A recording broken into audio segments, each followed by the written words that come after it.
neurotransmitters, right? The signaling structures or proteins, whatever it is, that's made by these neurons and released out by the neurons so that they can use that to communicate with other neurons or use that to communicate with other cells and tissue, okay? So again, every single neurotransmitter, like we mentioned before, right, that is produced by these neurons, has to bind to some kind of receptors. And those receptors are very specific for those neurotransmitters. So keep in mind, for every single neurotransmitters that we talk about, make sure you guys understand the type of receptors that are specific for them, okay? So for every single neurotransmitter, there are specific receptors that will bind to them. And therefore, you have to be able to relate the names of those particular receptors. Now, the class of those receptors are either ligand-gated or G-protein coupled. So a ligand-gated is sort of like an integral protein that basically has a binding portion on it, right?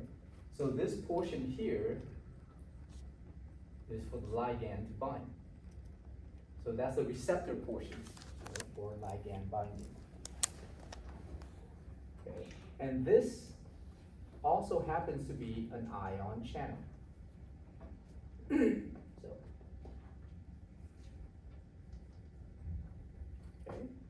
So if we have this type of receptors that's also an ion channel, we call this a ligand-gated, either channels or receptors or whatever you guys want to call it. So we're ligand-gated receptors.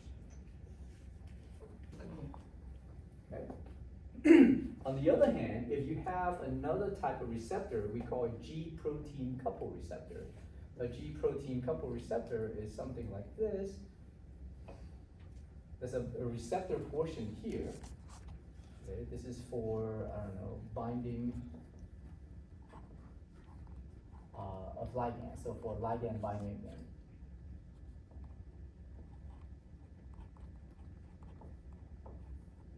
It's the membrane, but this particular receptor is not an ion channel, and therefore we cannot call this a ligand-gated receptor, okay? But what it does have is a G protein, and a G protein is sort of like this protein that has 3 subunits bound together. Okay, so this whole thing we call a G protein. So that's why we call this a G protein coupled receptor. Okay? So when the ligand binds to this G protein coupled receptor, it will activate this G protein. And that G protein will either open up ion channels or they will activate something else down the line. Okay? So these guys are called G protein coupled receptors. Okay, so just keep those in mind.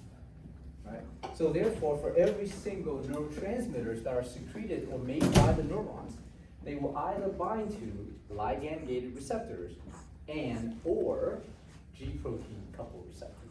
There's certain neurotransmitters that have specificity for both types. There's other ones that actually only have specificity to one type of these type of ligand-gated or G-protein coupled receptors. Okay? So these are then classifications of receptors that binds to any kind of ligands or neurotransmitters or whatever you guys want to call it. Okay? So if I ask you to classify these things, this is how you would classify them, either ligand-gated or G-protein coupled. Okay? All right, the first neurotransmitter that we're going to talk about is acetylcholine.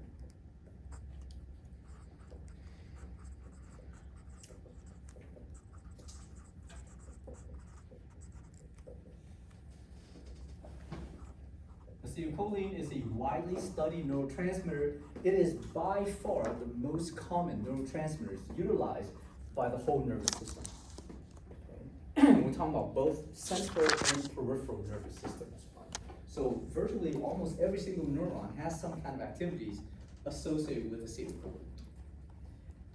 Now, acetylcholine, wherever they're located, and then we'll get to the location, specific locations later on, we're not going to talk about it now, But acetylcholine as a neurotransmitter can produce excitatory activities or inhibitory activities, depends on what kind of tissue or what kind of neurons are receiving these particular acetylcholine. And that also depends on the type of receptors that are found on these particular targets that will bind to acetylcholine. Okay? So just kind of keep that in mind for now. Now, there are two specific types of receptors that are specific for acetylcholine. So as far as acetylcholine is concerned, the two receptors, so here, receptor specific for that,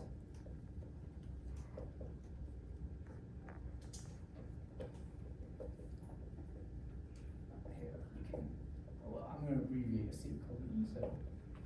So receptor specific for acetylcholine, one is called a nicotinic receptor. That's the name of that receptor. Okay? And a nicotinic receptor is a class of receptor that is a ligand gated.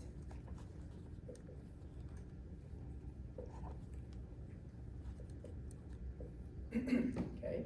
The second type, specific type of receptors for acetylcholine is what we call a muscarinic receptor. And muscarinic receptors specific for acetylcholine is a G protein.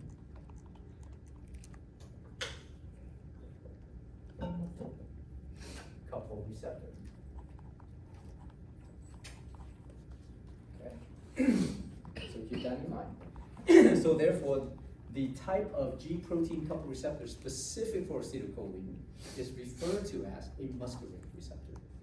A ligand gated receptor specific for acetylcholine is referred to as a nicotinic receptor. Okay, so when we talk about those names refers to the specificity of the neurotransmitters. Okay, make sense? All right. Now, with the nicotinic receptors, it is a ligand gated receptor, so therefore, when acetylcholine binds to it, it is an ion channel that will open up. Now, once that ion channel opens, that ion channel is actually specific for sodium ion and potassium ions. Okay? So therefore, the sodium ions will move into the cell through this ion channel, and potassium ions will also leave the cell through these ion channels. Now, you think about this. Well, if you have sodium ions entering, that's a positive charge. And you have potassium ions leaving, that's also a positive charge. Well, then this ion channel shouldn't produce anything, right? Because the net effect of this would be zero. You have positive in and positive out, which cancel each other out every single time. That makes sense, right? However, anytime this ion channel is open, that cell becomes depolarized. Why is that? Why do you think that cell become depolarized? And every single time this nicotinic channel opens. What has to happen? And what does depolarization mean? So right, if you guys didn't learn the term, take the time to learn the term. You're like, I don't know what the hell he's talking about. Is it increasing EPSD? Yeah, so what that means is that the inside of the cell will become positive. Why is this cell become more positive when you have positive charges coming in and positive charges leaving?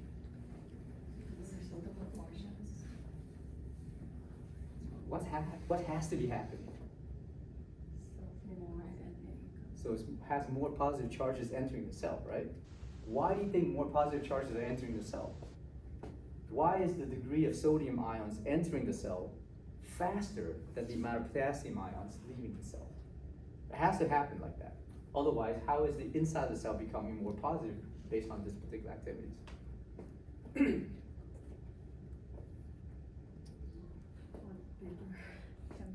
They're basically the same.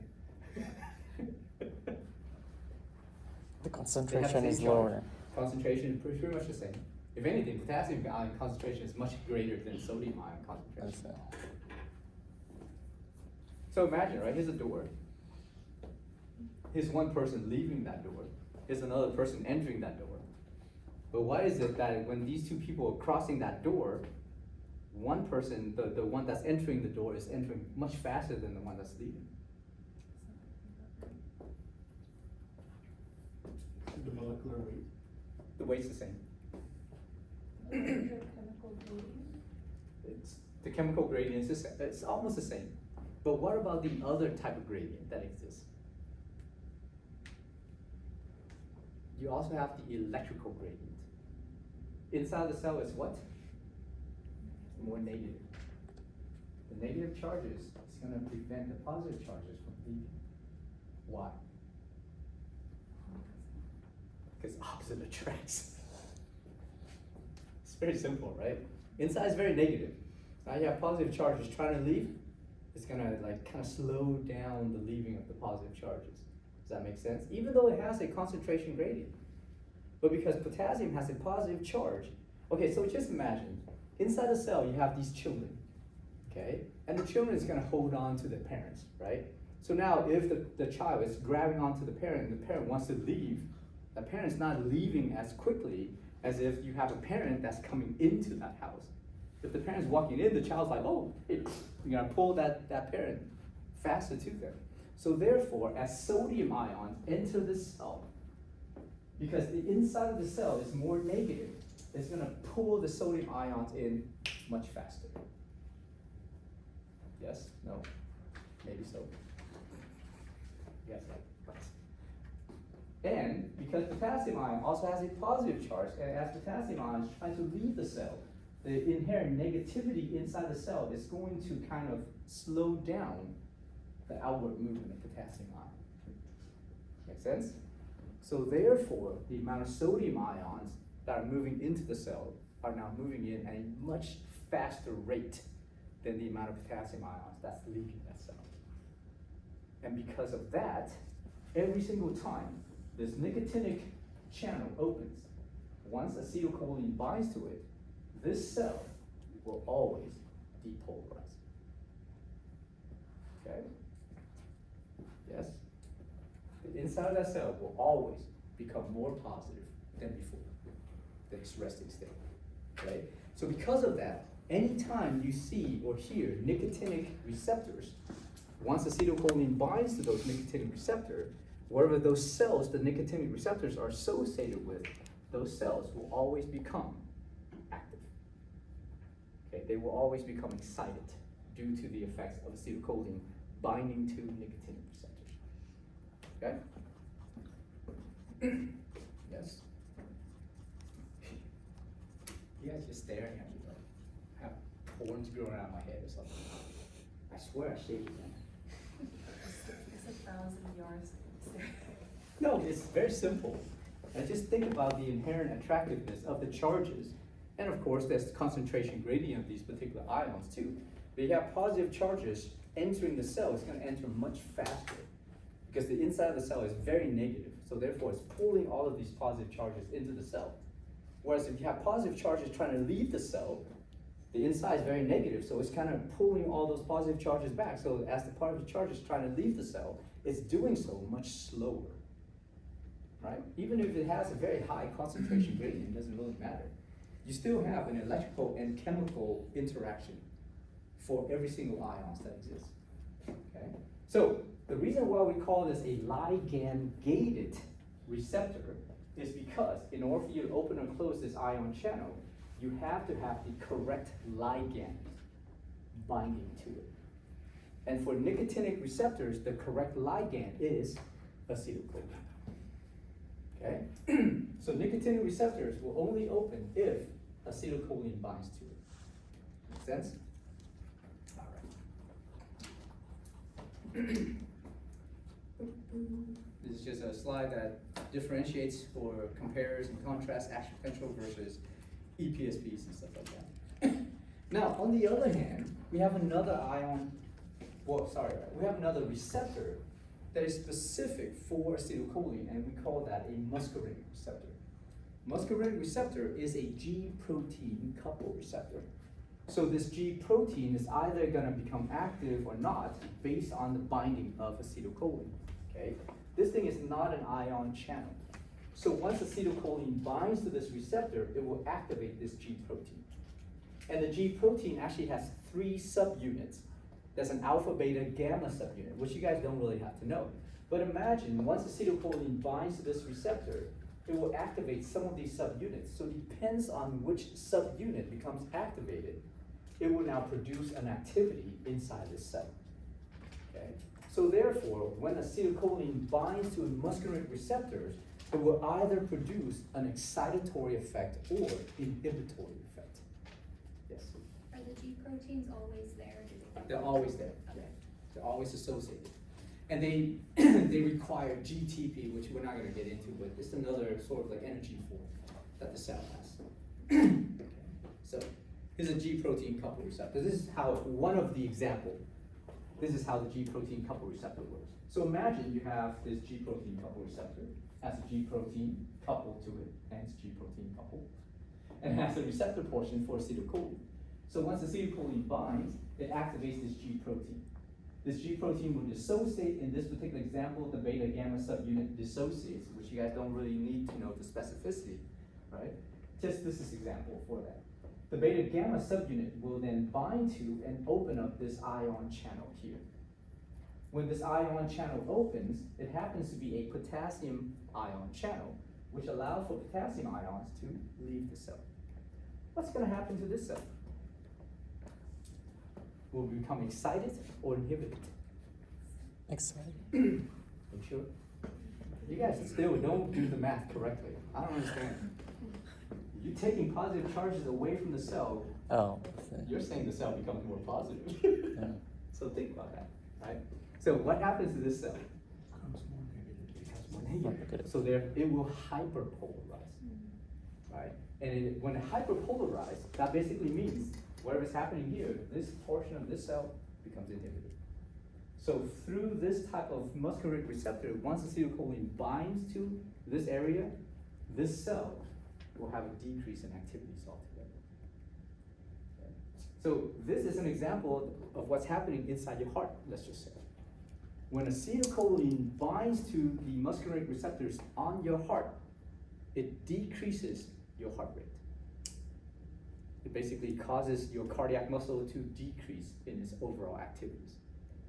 Okay? And we'll get to those particular activities later on, but for now, just think about how these things work. Okay? I'm just introducing you guys to the activities of some of these, G protein couple receptors versus ligand-gated receptors, so that later on when we get into, let's say, the autonomic nervous system, and we talk about the type of neurotransmitters secreted by those neurons, then you will understand why it works the way it works.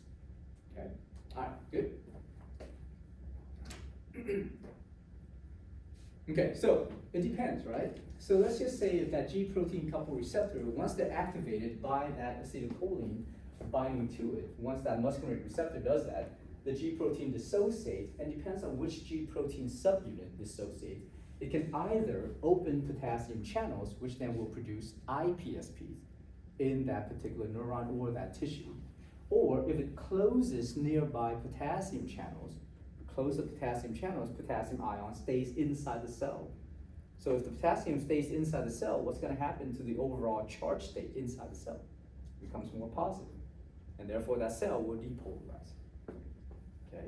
So if that's the case, then it will produce an ePSPs inside those cells. Okay? So therefore, the activities of muscarinic receptors is very different than the nicotinic receptors. So for now, just kind of keep that in mind because we haven't introduced where these things are located yet.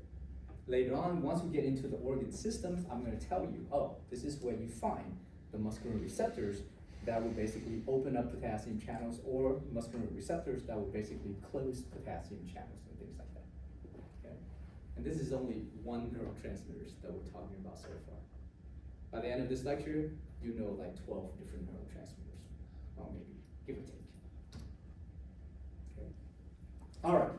Now, once acetylcholine binds to these receptors, either the nicotinic receptor, which is a ligand-gated receptor, or a muscarinic receptor, which is a G protein coupled receptor, it will stay bound until you remove it. Okay? And the only way to remove it is through an enzyme. And that enzyme is called acetylcholine esterase. And that enzyme is also located on the cell membranes. which basically will take that acetylcholine and cut it into two parts. It will cut it into an acetate and a choline, and then it will recycle those acetate and choline back to the axon terminals of the neuron that has released those acetylcholine. Right? And from there, that neuron will reconstitute the acetate and choline to reform acetylcholine once again. So imagine this is a presynaptic axon of a neuron here, releases acetylcholine. Let's imagine here's a bunch of receptors. There's a receptor right here, right? And here's a bunch of enzymes called acetylcholine esterase. It will take or remove that acetylcholine from this receptor and cut that acetylcholine into a choline and an acetate. And then these two substances will be taken back by the presynaptic neuron and reconstitute as acetylcholine. Yes. And this is happening with the ligand-gated receptor and. It happens for both of these. For any kind of, receptor specific for acetylcholine. All right, good. Okay. And don't worry about drugs that affect some of this stuff. We don't care. Oh, you guys remember the tetrodotoxin? The TTX?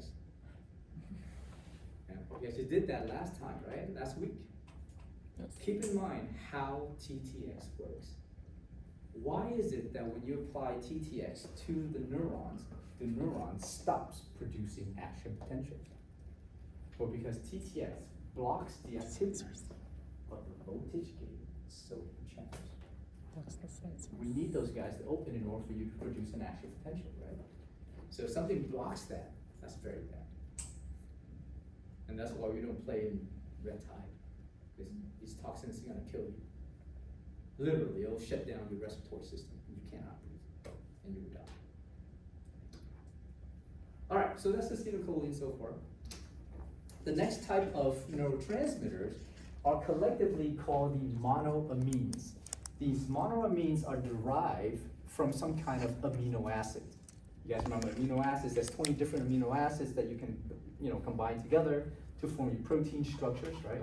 So some of these guys are known as the catecholamine. For the catecholamine, you have dopamine, norepinephrine, and epinephrine.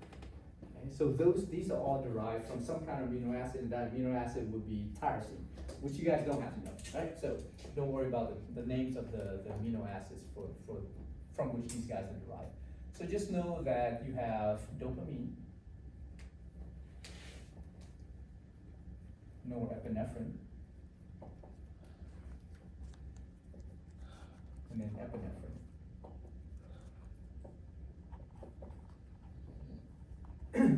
And then you have other classes of monoamines we call serotonin and histamine as well. So serotonin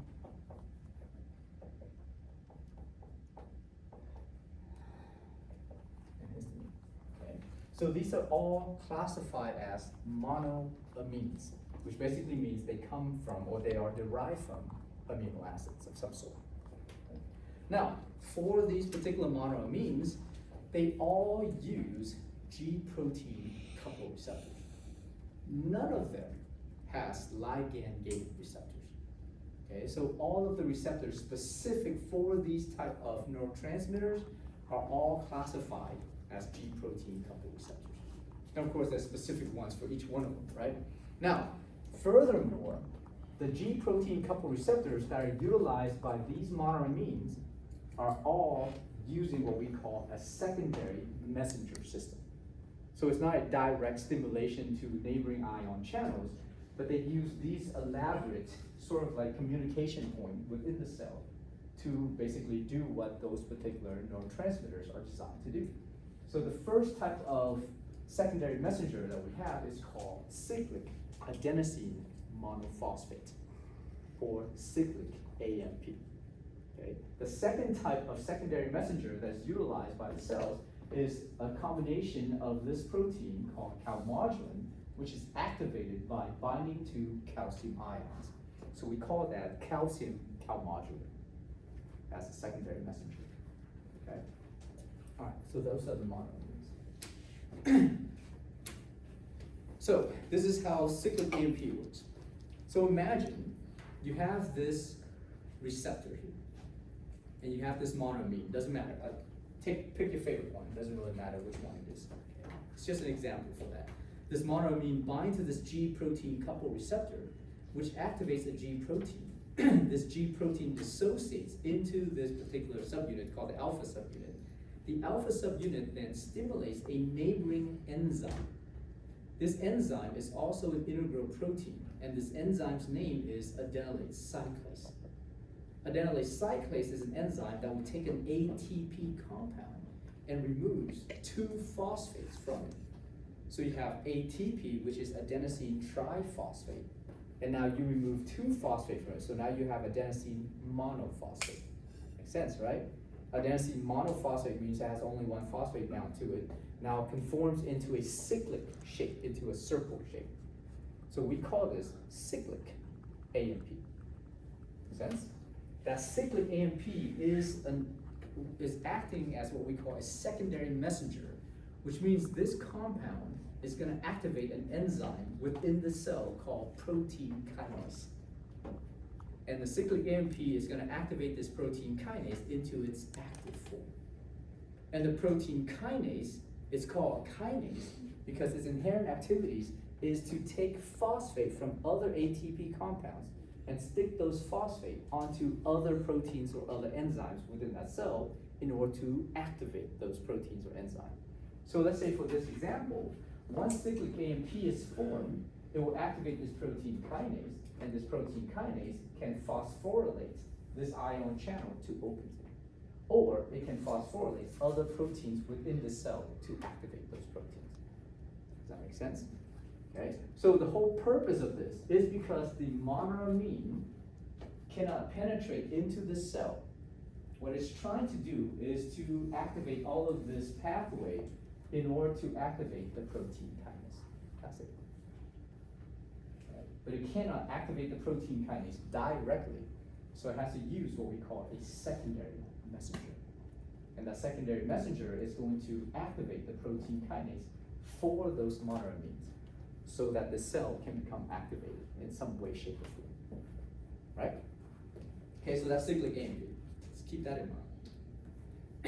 Now, for calcium calmodulin, which is another secondary messenger that is utilized by some of these particular monoamines.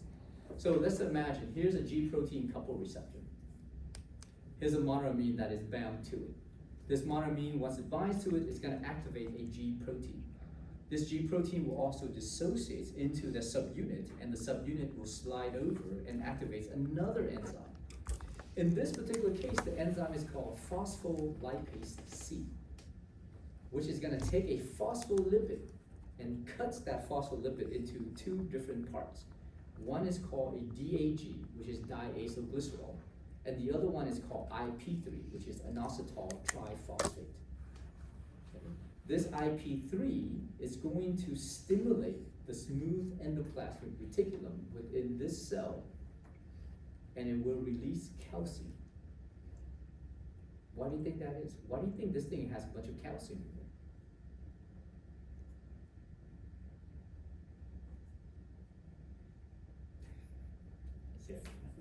Besides calcium? Because it stores calcium. Stores. That's it. Because what is one of the functions of the smooth endoplasmic reticulum? It stores intracellular calcium ions. Please don't forget anything that you've learned from the first day of this class until the very last day of this class. Actually, don't forget anything you learned in this class until the end of time. Okay? I guarantee you will use this knowledge over and over and over again as you become healthcare professionals. Okay, so please know it, ingrain it inside your memory, inside your mind, okay? Recite it in your sleep. Tattoo it all over your body. Just kidding, don't do that, it's weird. All right, so calcium is released from the smooth endoplasmic reticulum, and calcium ions then binds to and activate calmodulin. Calmodulin now acts as a secondary messenger, which will activate your protein kinase into the active form of protein kinase, which is basically the same thing. The protein kinase now will phosphorylate inactive proteins or enzymes within the cell. Make sense? So therefore, this monoamine, its job is to try to activate the protein kinase, but it cannot do so directly. So it utilizes this complicated secondary messenger system here called calcium calmodulin. in these cells in order for the calmodulin to activate the protein kinase. Okay? It's sort of like you want to talk to your friend across the room, but you can't go all the way there. So you like whisper to your neighbor, and your neighbor then whisper to somebody else, and those people will eventually reach your friend, right? Using them as what we call secondary messengers to carry a message along. I bet you by the time it reaches your friend, the message is completely different altogether. All right. Okay. Now, in getting into a little bit specificity of these particular type of neurotransmitters, so let's say for epinephrine and norepinephrine, these are typically utilized in what we call the sympathetic activities of the body, which essentially prepares your body for some kind of intense physical activities. Okay? So for now, just know it as that. For serotonin, it uses this particular receptor called 5-hydroxytryptamine receptor, okay, which is what abbreviated as a 5-HT receptors. That's a specific type of G protein couple receptors for serotonin. Okay. And serotonin is going to modulate your mood, your behavior, your appetite, and blood flow throughout the brain. Now, for dopamine is going to utilize or bind to their own specific dopamine receptors as well. But dopamine is actually very important in two pathways within your brain. The first pathway is called the nigrostriatal-dopamine system. This particular pathway comes from the midbrain, which is part of your brainstem, all the way to this area called the striatal system, which is the basal ganglia. And this particular area of your brain is going to help to modulate voluntary motor activities. Okay, so dopamine is an essential neurotransmitter that allows you to move, talk, walk, whatever you want, right? So every movement that you achieve, so imagine this, all right? Let's say I have these two pens sitting here. Now in my mind, I only want to reach out and grab the blue pen. Okay? So therefore, I have to modulate and pre-plan all of my motion so that when I reach out, I can reach out only for the blue pen. That is dependent very highly on the amount of dopamine that your body secretes. Okay? Because if you don't, what happens is that you either cannot move your body, or you move and then you knock everything over because you don't have any of these particular pre-planned activities throughout your mind. Right? Let's say if the black pen was in front of it, I need to like basically navigate around it so I can grab the blue pen without knocking over the black pen. That is also dependent on some degree of that nigrostriatal pathway, which depends on the amount of dopamine released inside the brain. Okay? So that nigrostriatal system is to help modulate your voluntary movement activities. Now, the other system involved with dopamine is what we call the mesolimbic system. The mesolimbic system starts from the midbrain and goes all the way to a center in your brain called the limbic system. The limbic system is very important to modulate your emotion and to store memory. Okay? So two very important things for you. So for the mesolimbic type of pathway, it is the main pathway to basically regulate what we call internal reward. You guys ever get a moment where you're studying something and then you reach a moment where you have that light bulb, moment, and oh man, I feel so good about myself. That's because you have that internal emotional reward. You guys ever run and get that runner's high? That's the internal emotional reward. You ever go gamble and then win like $10,000 on one hand? Oh shit, I'm a gambler now. And the next thing you know, you're hopeless. Well, that feeling of elation is what we call the internal emotional reward. And that is due to the mesolimbic dopamine pathway. Okay?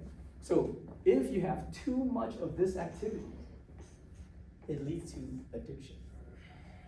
You can be addicted to anything except for studying. There's a lot of research that basically, proves that, and nobody is addicted to studying, really. Studying is involved in a lot of work.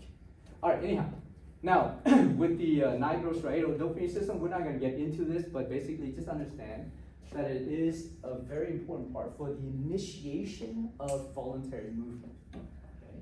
And therefore, if you have a decrease in this pathway, it can lead to a certain type of condition we call Parkinson's disease. Parkinson's disease is basically a condition where the individual can no longer initiate his or her movement. If you move, in the middle of that movement, it's fine. But typically, in order for you to move, you have to initiate, you have to start moving, right? For Parkinson's patients, they cannot do that. They cannot initiate that movement. And that's why if you do know any Parkinson's patient or has worked with Parkinson's patient, it's very hard for them to basically, once they basically get stuck, they're stuck in that form. And you have to kind of move them and then they start moving along. Or you have to give them some kind of medications and then they start moving along. Anyhow, so that's the nigrostriatal system. And then the mesolimbic system, as we said before, for internal emotional reward, so therefore too much of that leads to some degree of addiction. Right? Now, keep in mind that addiction is not like, you know what, I like that stuff, that's different, right? That's like a hobby, that's like an affinity to it. An addiction, by its true definition, is some kind of activities that you constantly think about, and you will neglect your family, your job, food, and water just to continue to engage in those activities. That's the definition of addiction. Okay? So therefore, just because somebody likes video games, it doesn't mean they're addicted to it. But if they don't eat for like 10 days, or don't drink, or whatever it is, and they don't bathe and shower, don't take care of themselves, and they just continue to sit there in front of the screen and play video games, they have an addiction. All right, and then histamine as a neurotransmitter, histamine is gonna help to regulate a lot of things in our body. Wakefulness, body temperature, appetite, and in the peripheral nervous system, histamine is gonna help to induce blood vessel diameter, so it can dilate your blood vessels, and it also can stimulate your acidic secretion from your stomach as well. And we'll get into those specificities later. Just some of those are just introductory type of information for you guys to kind of look at. All right, so that takes care of the monoamines. The next type of neurotransmitters, so let me classify these guys as monoamines.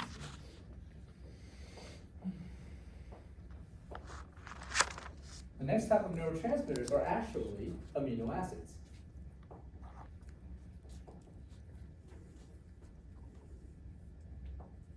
Okay, so for the amino acids, there's going to be three that we're going to introduce to you, or I'm going to introduce to you.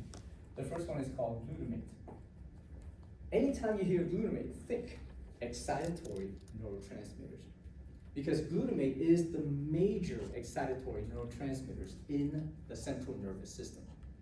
Anytime glutamate is secreted and glutamate binds to its receptors, it will always produce EPSPs in those neurons. Okay? And it is responsible for producing 80% of the amount of EPSP generally that is generated throughout your central nervous system. Now, for glutamate, their specific receptors are mainly ligand-gated receptors. So the receptor specific for glutamate, receptor for these guys, will be three. The first one is called NMDA receptors.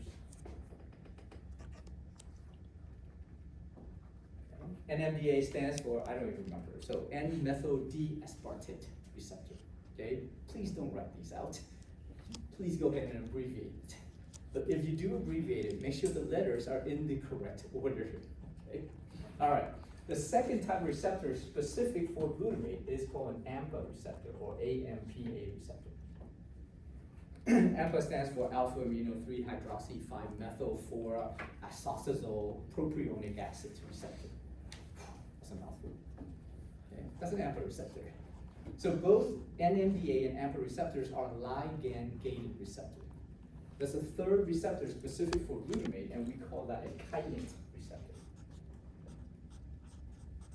And the kainate receptor is a G protein coupled receptor. Okay, so these two are ligand-gated, and this one is a G protein coupled receptor. And later on, when we get to the nervous system, we'll talk more about these NMDA and AMPA receptors because they are very important for the human mind to create long-term memory. Okay? Which you guys may need to know. Right, so you have to get the long-term memory of the receptors responsible for long-term memory. That's a real thing. All right. The next type of neurotransmitter that is also an amino acid is called glycine. Glycine is also an amino acid, and therefore glycine, anytime you think about glycine, think inhibitory neurotransmitter. Okay? Because glycine will bind to glycine receptors, and glycine receptors are specifically ligand-gated receptors. So with the glycine receptors, when they open, they will allow for chloride ions to enter the cell. So if chloride ion carry a negative charge enters the cell, the inside of that cell will become more negative. Therefore, it will hyperpolarize that cell, right?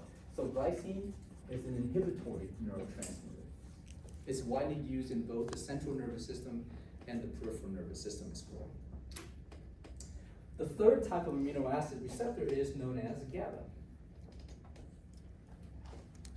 Okay. Now, if glutamate is the primary main excitatory neurotransmitters,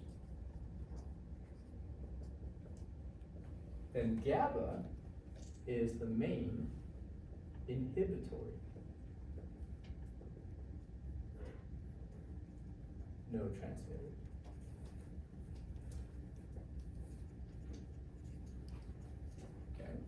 Okay.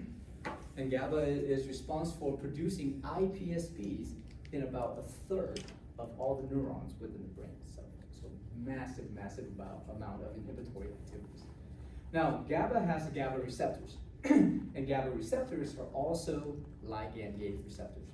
Once the GABA binds to the GABA receptor, it will open and allow for chloride,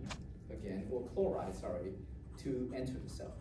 Chloride, once again, carries a negative charge, so therefore produces IPSPs in those particular cells. Okay? So here's a GABA receptor. See, once GABA binds, it opens up, so therefore this is a class of receptor we call ligand-gated receptors. Okay? And this ligand-gated receptor, called the GABA receptor, is specific for chloride ions. Chloride enters, hyperpolarizes the cell, and therefore inhibits the activities of that cell. All right. A couple other ones, you guys don't have to worry about these guys, but if you want to, we'll talk about them much later on. This other type of neurotransmitters we call opioids. So we call these the endogenous opioids because we make it ourselves. We make it internally. Opioids, you hear it nowadays, right? It's all exogenous opioids, like morphine and hydrocodone and things like that. Those are pill forms of these opioids that we consume. Opioid is by far, if you ever think about a wonder drug that has ever been created by man, that is a wonder drug. Because as soon as you consume opioid, it alleviates your pain almost immediately. But because it does that, it leads to a very high degree of addiction. And that's the reason why we have the opioid crisis nowadays, right? Now, we also internally, our body also makes opioids. So because of that, we call these the endogenous opioids. This is how internally we modulate the pain threshold, the pain sort of like sensory information that we receive. So therefore, let's say if you cut your arm or whatever, the amount of pain that you feel, because by the time that pain sensation reaches your brain, that's what you feel. But the amount of pain that you actually feel is actually much less than the amount of damage that has already occurred at your tissue. This is how your body protects yourself. Okay? So, because you have these endogenous opioids that will help to decrease the amount of pain sensation, so therefore the pain that you actually feel is nowhere near the amount of damage that has already occurred inside your body. Okay? Which is a good thing, because nobody likes to be in pain all the time. And that's the reason why when you consume opioids, it produces a sense of euphoria. Like, I feel better. And because you feel better, you constantly take it, now it leads to addiction, right? Because you want that kind of feeling all the time. But anyway, so we have these endogenous opioids. You guys don't have to worry about the names of these guys, because we're not gonna really talk too much about them, just introducing you guys to these. And the endogenous opioids bind to the opioid receptors, which are all G protein coupled receptors. Oops. Neuropeptide Y, it's just stimulatory neurotransmitters for hunger. So anytime you get hungry, blame these guys. You also have these particular type of neurotransmitter called the endocannabinoids. Think about this, like cannabinoids. I've heard that term before. Cannabis, MJ, marijuana. So, marijuana has the ingredient that cannabinoids has, and that's basically the THC, right? So for these particular endocannabinoids, we actually make it ourselves. Internally, our cells can produce these endocannabinoids. And what the endocannabinoids are, they are actually non-polar type of, sort of like fatty acid type of neurotransmitters, okay? And when these guys are released, they will have what we call a retrograde activities. So instead of being released at the axon terminals, they're released from the cell bodies. And as they're released from the cell bodies, they basically will act on the presynaptic neurons. They'll act on the axon terminals of the presynaptic neuron, more so than being released at the axon terminal to act on a postsynaptic neuron. So for these particular guys, they have this retrograde activities, right? They work backward in a sense. So, all right. That's all you guys need to know about that. We'll talk more about these guys and how they can help modulate and strengthen memory later on. Okay. It'll be a very, very interesting lecture about memory. Slightly complicated because memory is slightly complicated in a sense. And then we have a gas that's also a neurotransmitter, and that gas is known as nitric oxide. Okay, so your neurons can actually produce a gas called nitric oxide. And because it is a gas, it is also non-polar. And because it's non-polar, it can also act as a retrograde type of neurotransmitter, which means it's produced at the cell body of these neurons. And the nitric oxide, as they're released out, they can stimulate the presynaptic axon terminals. Okay. So again, we'll talk about this as well. Nitric oxide can also be released by certain cells inside your blood vessels to induce vasodilation, causes the smooth muscle to relax around your blood vessels, and therefore cause the blood vessels to dilate out. Now, with nitric oxide, so we know that this is how it works, right? We understand that nitric oxide is a gas, and that gas in the periphery can induce blood vessel dilation. So once upon a time, there was this pharmaceutical company, and they were developing these medications for high blood pressure. Okay, so they developed this medication, and this medication is supposed to enhance the amount of nitric oxide, therefore induces vasodilation of your blood vessels. So they're thinking, if you dilate your blood vessels, you increase blood flow through that, and therefore there's less resistance.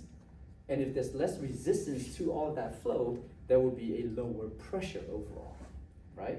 That is a burden to your heart. So therefore, because it's a medication marketed against blood pressure, they did the study. They made this medication, and of course, in their studies, they recruited a bunch of patients. And most of the patients that have high blood pressures are older patients. So they recruited like about 100, older patients. Most of them are male, right? They administered this particular medication to those individuals. They measured their blood pressure initially, and they brought these individuals back about a month later. What they found out was that their blood pressure for these gentlemen is actually higher than before. So therefore, if you have a hypothesis, your hypothesis is no longer true, right? Where a hypothesis, and by the way, when you guys make a hypothesis, do not be definitive. Don't say this medication will do this. How do you know it will before you test it? It may do it, but it will not do it. It cannot do it until you test it and find evidence that it actually does do it. So therefore, the medication that we did, or whatever it is, glycemia on your exam, if you put glycemia will reduce blood glucose, that's actually incorrect. You don't know that until you test it out. Okay? So anyway, going back to this medication. So they gave this medication, they brought the patients back a month later. Their blood pressure is now higher than before. But when these gentlemen came back, their wives came with them. I don't know, for support maybe? So whatever it is, they're filling out the forms, they're evaluating these patients and like, you know, they're measuring the pressure and they're asking these patients like, how does it work? Like, you know, it doesn't work very well, but we seem to be pretty happy and our wives seem to be very happy. And so they're asking the wives like, why are you guys happy? And the wives like recall the fact that, well, because these guys are older and they have, you know, they have hypertension, they have high blood pressure, so therefore they're not really sexually active, right? But after consuming this medication, all of a sudden, they achieve erections again. So their wives are super happy about that. And the reason for that is because this nitric oxide stimulates the vasodilation of blood vessels, feeding blood into the penis. So therefore, these particular gentlemen now has achieved erection again for, you know, after, I don't know, months and months of not having an erection, right? Or at least not feeling the, you know, the affinity for it. So then this market, this pharmaceutical company says, well, obviously our drug does nothing for blood pressure, but it does a lot for erectile dysfunction. So they remarket this medication and they call it Viagra. Viagra. And this is how this became a multi-billion-dollar industry. So if you guys want to get rich, and you want to get rich fast, there's only two medications you need to make. One is to increase sexual activities, and two is to induce permanent weight loss. Why? Because Americans are obsessed with two things. Okay, so if you can do that, then let me know so I can invest in your company. And I'll take like 10%. All right, and the rest is just for you guys to read. Okay, good. Let's go on that.